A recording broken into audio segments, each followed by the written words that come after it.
माला माल ससुराल। आज की कहानी शुरू होती है जयपुर के जैन साहब हरीश जी के यहाँ से। परिवार में उनकी पत्नी माला के अलावा 2 बेटियां और बहुएं भी हैं। अब जैन साहब का मानना था कि उनके ऊपर लक्ष्मी जी की कृपा उनकी धर्म पत्नी माला जी के इस घर में शुभ चरण पड़ने के बाद ही हुई थी, इसलिए वो अपनी पत्नी श्री को बड़ा ही प्रेम करते थे। लेकिन वक्त बीतता है, बच्चे बड़े होते हैं और फिर घर में बहुओं का आगमन होता है। लेकिन माला जी को आज भी यही लगता था कि उनके घर में आज जो कुछ भी है उन्हीं के शुभ चरणों की बदौलत है। तो अब बहुत हुई बातें, देखते हैं माला सदन का आज का नया नज़ारा। कहाँ मर गए इस घर के सब लोग, और किसी को इस घर में फिक्र ही नहीं है। अरे कुछ अच्छा बना कर लाओ, कितनी भूख लग रही है। जाने कहाँ गए, कोई दिखाई नहीं दे रहा। अरे नीति दीप्ति कहाँ हो दोनों? तभी बगल में लेटे हुए माला जी के पति कहते हैं, अरे माला जी, क्यों इतना शोरगुल आप हर रोज़ करती हो? अभी घड़ी में बस 7 बजे है, आप अपनी रजाई में से निकली भी नहीं है, लेकिन आपको अभी से भूख लग गई। अरे हमारी बहुओं को भी तो ठंड लगती होगी ना। आप तो बस हर समय बहुओं की तरफदारी करते रहो, क्योंकि सास भी कभी बहू थी, उसी की तर्ज पर हम भी बहू थे ना कभी। तब तो इतना काम करते थे कि। पर हरीश जी बीच में बात काटते हुए कहते हैं, हाँ, इतना काम करते थे कि पूरे गांव का बोझ आपके इन नाजुक कंधों पर ही था ना माला जी। क्योंकि सास भी कभी बहू थी की तर्ज पर ही आज तक हर सास यही कहती आ रही है कि जब वो बहू थी तो वो पूरा ब्रह्मांड हिला कर रख देती थी, और सास बनते ही न जाने क्या उनके शरीर में जंग सी लग जाती है। अरे आधे से ज़्यादा लड़ाइयाँ तो तुम औरतों के कारण होती है घर में। अच्छा, ये कुछ ज़्यादा नहीं हो गया आज? हाँ, और हाँ, वो महीने के पैसे इस बार लेट नहीं हो गए। कितनी बार बोला है कि मुझे मेरे पैसे टाइम पर दिया करो, जिससे मुझे सभी के जो हिसाब करने हैं वो टाइम पर हो जाए। और हाँ, इस महीने मुझे 1 लाख चाहिए। पिछले महीने बहुत ज़्यादा खर्चा हुआ है, राशन वाले के भी पैसे कुछ उधार है, वो पूरा करना है। 1 लाख वाली ये बात माला जी की बड़ी बहू नीति सुन लेती है। अब क्या, नीति को तो सुनकर ही खलबली मच जाती है। तभी नीति माला जी के कमरे में दाखिल होती है। लीजिए मम्मी जी, आपकी चाय, और साथ में गर्मा गर्म सैंडविच भी है। अरे बहू, कितनी देर कर देते हो तुम लोग नाश्ता लाने में। जब हमारे सास ससुर हमारे साथ रहते थे ना, तब हम 5 बजे उन्हें बिस्तर पर नाश्ता दे दिया करते थे। लेकिन आप ही तो कहती है ना मम्मी जी कि दादी माँ और दादाजी के लिए रोज़ पूजा की सारी तैयारियाँ आप करती थी, और जब तक वो कुछ खाती नहीं थी तब तक आप उनका इंतज़ार करती थी। तो फिर ये 5 बजे नाश्ता कौन करता था? इन बहुओं की ज़ुबान तो देखो, बिल्कुल कतरन की तरह चलती है।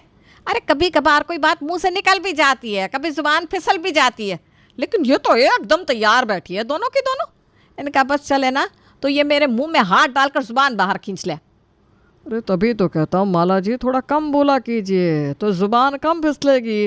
लेकिन नहीं, आपको तो सुबह सुबह पंडित प्रदीप शास्त्री जी की तरह ज्ञान की गंगा बहानी है। अब तुम चुप हो जाओ, हर बार लौट फिर कर तुम मेरे पर ही आ जाते हो। अब तुम यहाँ क्यों खड़ी हो, जाओ ना अपना काम करो। वो मम्मी जी, परसों ना मेरी किटी है, तो इस बार बसंत पंचमी की थीम है, तो मुझे ना वो। हाँ, अब ज़्यादा मक्खन ना लगा, पता है कोई साड़ी सूट चाहिए होगा ना, बस इसी के लिए तो सासू माँ तुम लोगों को याद आती है, वरना तो कोई मुझे 1 गिलास पानी का भी ना पूछे। नीति माला जी के पैर पकड़ लेती है। दिला दो ना मम्मी जी, मेरी भोली सासू माँ, मेरी प्यारी सासू माँ, बस एक साड़ी दिला दो, साड़ी दिला दो ना मम्मी जी। अरे हाँ, ठीक है, शाम को देखती हूँ, अभी जाओ, मुझे चैन से नाश्ता तो करने दो। ठीक है मम्मी जी, ये कहकर नीति चली जाती है। अरे अपनी बहुओं को कितना टाइट करके रखती हो आप।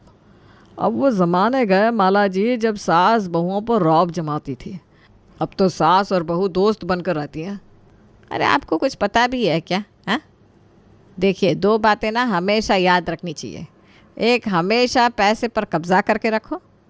अरे आप क्या जानो जैन साहब, लोग पैसे के लिए गधे को भी बाप बना लेते हैं। और दूसरा, सास और बहू कभी दोस्त हो ही नहीं सकते। अगर सास और बहू दोस्त बन गई ना, मतलब सास की उल्टी गिनती शुरू। इसलिए बहू को हमेशा अपने कब्जे में करके रखो, तभी तो सेवा होगी, और उनको भी लालच रहेगा, करेंगे सेवा तो मिलेंगे मेवा। भाई तुम औरतों से भगवान ही बचाए। तुम्हारी बातें सुनकर तो ऐसा लगता है माला जी कि 3य विश्व युद्ध की भूमिका हमारे घर से ही लिखी जाएगी। अरे इतना साम दाम दंड भेद जो आप इन बहुओं को हैंडल करने में लगाती है ना, उसका आधा ध्यान भी आप प्रभु भक्ति में लगाएंगी तो साक्षात नारायण मिल जाएंगे आपको। लगता है आप अब समय के साथ भूल रहे हैं कि इस घर पर लक्ष्मी की कृपा मेरी ही बदौलत है। अरे अरे अरे माला जी, मैं चला, मेरी पूजा का समय हो रहा है। नारायण नारायण। इधर सास ससुर अपनी बातों में लगे थे, उधर बड़ी बहू नीति के अंदर खलबली मची हुई थी। उधर किचन में खड़ी खड़ी नीति सोच रही थी, अरे यार पिछले महीने तो ऐसा कोई खर्चा भी नहीं हुआ और तो कोई मेहमान भी नहीं आया हमारे घर कि चलो जिस महीने मेहमान आते हैं या घर में कोई फंक्शन होता है तो बजट ऊपर नीचे हो जाता है। फिर ये मम्मी जी पापा जी से 1 लाख रुपए किस बात के मांग रही थी। मम्मी जी भी ना पापा जी को बहुत घुमाती है।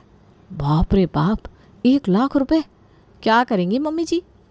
नीति ये सब सोच रही थी, तभी उसकी देवरानी दीप्ति आती है। अरे भाभी क्या बड़बड़ा रही हो अकेले में। नहीं नहीं कुछ नहीं। दीप्ति की शादी अभी कुछ ही दिन पहले हुई थी, इसलिए नीति को उसे कुछ भी कहते हुए डर लगता था। अच्छा भाभी, अब की बार आप किटी पार्टी में क्या पहन रही हो? इस बार की थीम तो पीली साड़ी है ना? हाँ दीप्ति, इस बार तो पीली साड़ी ही पहनना है सबको, लेकिन मेरे पास कोई बढ़िया सी पीली साड़ी नहीं है।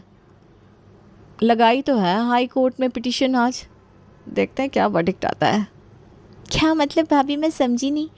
हाई कोर्ट ये क्या है?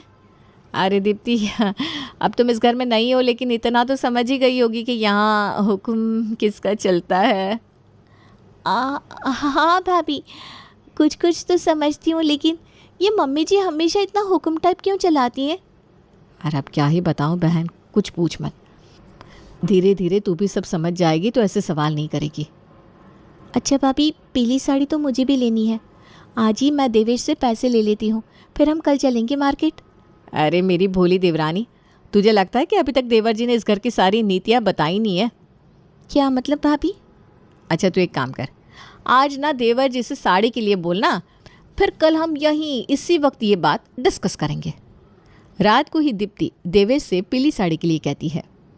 देवेश जी, मैं क्या कह रही थी कि मुझे ना एक पीली साड़ी की ज़रूरत है। हाँ तो प्रॉब्लम क्या है? मम्मी जी से कह दो, वो तुम्हें पैसे दे देंगी। लेकिन मम्मी जी क्यों, आप क्यों नहीं? क्योंकि दीप्ति, हम सब लोग मम्मी जी को ही पैसे देते हैं और फिर मम्मी जी ही घर को संभालती हैं। इतने सालों से मम्मी ही घर को संभालती आई है। मम्मी ने इतनी बड़ी जिम्मेदारी अपने कंधों पर ले रखी है जिससे हम तीनों को कोई चिंता नहीं रहती। हमारी मम्मी वास्तव में ही बहुत जिम्मेदार है और उनका कोई मुकाबला ही नहीं है। ठीक है, मैं मम्मी जी से बोल दूँगी। फिर अगले दिन किचन में ठीक उसी समय दोनों देवरानी जेठानी की मुलाकात होती है। हाँ जी देवरानी जी, फिर क्या बात हुई आपकी? बात क्या, बस यही बोला है कि पैसे मम्मी जी देंगी। हाँ लेकिन आपको कैसे पता भाभी? अरे मम्मी जी ही तो इस घर की मुखिया है, बाकी सब तो बस कर्मचारी हैं। अब जाओ ये नाश्ता लेकर मम्मी जी को थोड़ा सा मस्का वस्का लगाओ और साड़ी के लिए बोल दो।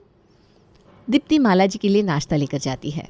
आ गई बहू नाश्ता लेकर, क्या बनाया है आज तूने? मम्मी जी, आज नाश्ते में ब्रेड रोल और अदरक वाली चाय है। वो मम्मी जी, मुझे ना पीली साड़ी चाहिए थी। अरे अब पीली साड़ी का तुम क्या करोगी? तुम्हारी तो अभी नई शादी हुई है, इतनी सारी साड़ियाँ हैं, कोई सी भी पहन लो। हाँ मम्मी जी, साड़ियाँ तो बहुत है, लेकिन पीली ही चाहिए थीम के लिए। और मैं जो शादी में पीली साड़ी लेकर आई थी ना, वो काफ़ी बार पूजन और विधान में पहन ली है, तो अब वो पुरानी सी लगने लगी है। अरे इन बहुओं ने भी हाहाकार मचा कर रखा है कि किटी पार्टी ना हुई, ऑस्कार अवार्ड पार्टी होगी, उसके लिए धरती आसमान एक कर देती है। अच्छा ठीक है, मैं तुम दोनों को 2000 देती हूँ, उससे साड़ी ले आना। मम्मी जी, 2000 में तो कैसी ही साड़ी आएगी? तभी नीति भी वहाँ आती है। हाँ मम्मी जी, दीप्ति बिल्कुल सही कह रही है, 2000 में तो बिल्कुल भी अच्छी साड़ी नहीं आएगी। कम से कम हमको 3000 तो दीजिए। और समझो ना, थोड़ी सी तो डिज़ाइनर सी साड़ी होनी चाहिए कि नहीं? अच्छा ठीक है, देखो मैं तुम दोनों को 5000 देती हूँ, जैसी साड़ी आए वैसे ले लेना, और नहीं आए तो रहने देना, मैं इससे ज़्यादा 1 रुपया नहीं दूंगी। अरे इतनी मेहनत की कमाई है, मेरे बेटे और मेरे पति कमाते हैं, दिन रात मेहनत करते हैं, और तुम लोगों को क्या है, पैसे उड़ाने में क्या जाता है? बाजार जाओ और फुर फुर से सारे पैसे उड़ा दो। तभी माला जी उठकर अपने पेट पर लटका हुआ चाबी का गुच्छा निकालती है, अपने कमरे में जाती है। फिर क्या, धीरे से दीप्ति भी माला जी के पीछे हो लेती है और निगाह कर लेती है उसकी प्यारी मम्मी जी अपना माल किधर रखती है। अब आते जाते दीप्ति की निगाह मम्मी जी के कमरे पर ही रहती कि कभी तो मौका मिलेगा। फिर माला जी लेकर दोनों को बड़े ही एहसान के साथ 5,000 रुपये देती है। दीप्ति को बड़ा ही बुरा लगता है। भाभी आपको बुरा नहीं लगता मम्मी जी आपको ऐसे पैसे देती है? अब क्या करे दीप्ति। अच्छा चल तू ही बता क्या किया जा सकता है। जब पति पैसे नहीं देंगे तो हमें तो इनसे ही लेना होगा ना। अब चाहे हंस कर लो या फिर रो कर। बात तो आपकी सही है भाभी, लेकिन ये सब लोग पूरे पैसे मम्मी जी को ही क्यों देते हैं? अरे मम्मी जी ही शुरू से पूरा घर संभालती आई हैं, इस घर का यही नियम है। मम्मी जी उनसे ये कहकर ले लेती हैं कि मैं बहुओं को पैसे देती हूँ, बाकी सबका हिसाब संभालती हूँ। लेकिन ये तो तू समझ ही गई होगी कि कैसे घिस घिस कर पैसे देती हैं मैं। भाभी आप भी ना बड़ी भोली हैं। अरे नियम तो बनते ही हैं टूटने के लिए। आज की बात बताऊं तुझे, आज मम्मी जी पापा जी से 1,00,000 रुपए के लिए कह रही थी, क्योंकि पिछले महीने घर का काफ़ी एक्स्ट्रा खर्चा हो गया था तो इसलिए। लेकिन पिछले महीने ऐसा क्या खर्चा हुआ? कुछ भी तो नहीं। हाँ अब सही पहुंच रही है तू, जहाँ तुझे मैं पहुंचाना चाह रही थी। अरे ये पैसे सिर्फ कह कर लेती हैं, लेकिन बाकी सब माल पर कब्जा करती हैं खुद और बन जाती हैं माला माल। फिर एक दिन नीति अपने पति नितिन से कहती है, अरे सुनिए ना जी, कभी कभी तो कहीं घुमाने चलिए। इस घर में घुसे घुसे मेरा दम सा घुटने लगता है। अभी कोई बढ़िया सी पिक्चर आई हो तो चलो चलते हैं, बड़ा ही मन कर रहा है। कितने साल हो गए हम कहीं घूमने ही नहीं गए। अच्छा ठीक है, चलो बनाता हूँ कुछ प्लान। सब खाने के टेबल पर थे, तभी नितिन कहता है, अच्छा मम्मी, वो मैं क्या कह रहा था कि कल कहीं ज़रा घूम कर आते हैं। नीति भी कह रही थी कहीं गए नहीं बड़े दिन से, तो कहो तो सबकी टिकट करा लूँ। बड़ी अच्छी फैमिली मूवी आई है। ये सुनकर माला जी भड़क जाती है। अरे इन बहुओं को तो खर्चे के लिए कुछ ना कुछ नया बहाना सूझता ही रहता है। और किस बात पर घूमना फिरना भाई, वैसे ही घर में खर्चे कम है क्या, नया खर्चा और जोड़ लो। ये बात वहाँ खड़ी नीति और दीप्ति भी सुन रही थी। उन्हें बहुत ही ज़्यादा बुरा लगता है। तभी हरीश जी कहते हैं, अरे तो क्या हुआ माला जी, ये बच्चे हैं, वो आने दो। आपको नहीं जाना तो मत जाओ, लेकिन बच्चों के अभी खाने पीने खेलने के दिन है। अरे जब हमारा ज़माना था तो शायद ही कोई फिल्म हमने छोड़ी होगी माला जी। आप तो ज़रा शांति रहा कीजिए, बच्चों को सुधारने की बजाय उल्टा बिगाड़ रहे हैं। लेकिन नितिन और देवेश देखते रहते हैं। दीप्ति मन ही मन कुछ ठान लेती है। फिर एक दिन दीप्ति सासू माँ के पास जाकर कहती है, मम्मी जी वो मुझे ना आज कॉलेज जाना है, मेरी डिग्री अभी तक नहीं आई ना, उसके लिए एप्लीकेशन लगाना है। माला जी गुस्से में मुंह बनाती है, ठीक है जाना है तो जाओ, लेकिन जल्दी आना। और हाँ, नीति बहू को बताकर जाना जिससे वो खाने की तैयारी करके रखे। लेकिन मम्मी जी वो तो मेरे साथ जाएंगी, मुझे कहाँ स्कूटी चलानी आती है। अरे ये क्या बात हुई भला। ठीक है जाओ जल्दी और जल्दी आओ। दोनों देवरानी जेठानी आज घर से पहली बार ऐसे निकली थी। दीप्ति, आज मेरी शादी को 4 साल होने को आए, लेकिन कभी भी ऐसे बाहर नहीं निकली। आज तो ऐसे लग रहा है जैसे एक्स्ट्रा ऑक्सीजन बॉडी को मिल रहा हो। चलो भाभी, सबसे पहले गोलगप्पे खाते हैं, फिर पिज्ज़ा खाएंगे। सच्ची दीप्ति, लेकिन इतने पैसे कहाँ से आए? मुझे ना डर लग रहा है। अरे अब की बार घर गई थी ना तो मम्मी ने दिए थे, वही पड़े हैं। चलो दीप्ति, कम से कम तेरा मायका तो स्ट्रांग है, लेकिन मेरा तो। अरे भाभी कोई बात नहीं, आप परेशान ना हो।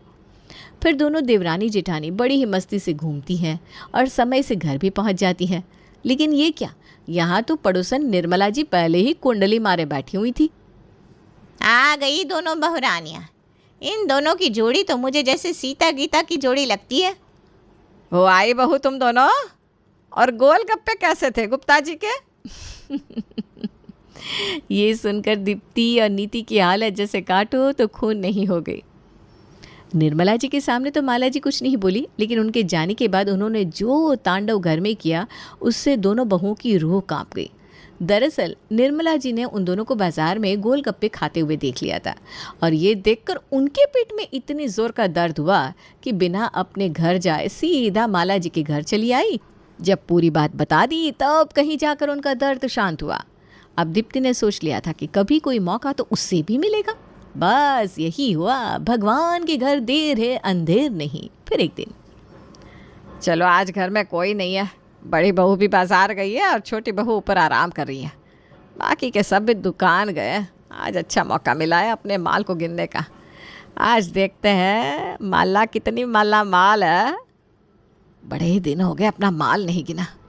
और इसी तरह माला जी अपनी गुल्लक का ताला खोलती है और गुल्लक में से अपना पैसा निकाल कर गिन रही थी। तभी अचानक से दीप्ति ऊपर अपने कमरे से आकर नीचे माला जी के कमरे में खड़ी हो जाती है और माला जी को पैसे गिनते हुए देख लेती है। लेकिन माला जी को पता नहीं चलता कि दीप्ति वहाँ आ चुकी है। फिर अचानक से कुछ देर बाद माला जी की निगाहें दीप्ति पर जाती है और माला जी का मुंह खुला का खुला रह जाता है।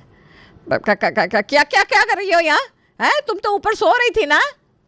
माला जी जल्दी से अपने पैसे छुपाने की कोशिश करती हैं। अरे मम्मी जी आप ही ना, क्यों छिपा रही हो ये पैसे? अपनी ही तो है, इनको छिपाना कैसे? और आप ही तो कहती हैं आप ही के चरण जब इस घर में पड़े तब यहाँ लक्ष्मी जी की कृपा हुई। अपने अपने से क्या मतलब है तुम्हारा? है अपने से मतलब है आपके और हमारे मम्मी जी। अरे ये पैसे सिर्फ मेरे हैं, हाँ, किसी और के नहीं। अच्छा ऐसा है क्या? तो फिर आप कहें तो पापा जी से भी इस बारे में बात की जाए।